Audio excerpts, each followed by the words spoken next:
നമസ്കാരം. വാഴഗ്രാമിലേക്ക് വീണ്ടും സ്വാഗതം.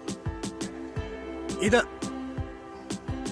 തെക്കേ അമേരിക്കൻ രാജ്യമായ ക്യൂബയിൽ നിന്നുള്ള ഒരു വാഴയാണ്. ഇതിൻ്റെ പേരും ക്യൂബ എന്ന് തന്നെയാണ്. കണ്ടില്ലേ, ശകലം മഞ്ഞ കലർന്ന ഒരു പച്ച കളറുള്ള ഒരു തരം വാഴയാണ്. ഇത് പ്രധാനമായിട്ടും നല്ല പഴമാണ്. പക്ഷേ നമ്മുടെ നാട്ടിലുള്ള പേയൻ, നാട് തുടങ്ങിയ വാഴകളെപ്പോലെ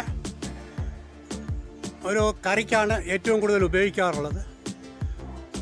ഇത് ഏകദേശം 10 മാസത്തോളം സമയമെടുത്ത് കൊലയ്ക്കാൻ. ഇനി 90 ദിവസം കഴിയണം കൊല മൂപ്പെത്താൻ.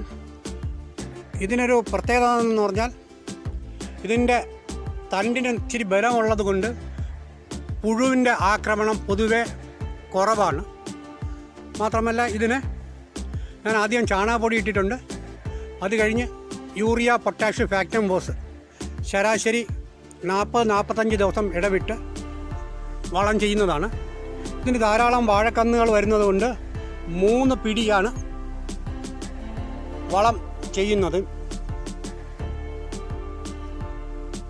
നമുക്ക് മറ്റൊരു വാഴയുടെ വിശേഷവുമായിട്ട് വീണ്ടും കാണാം.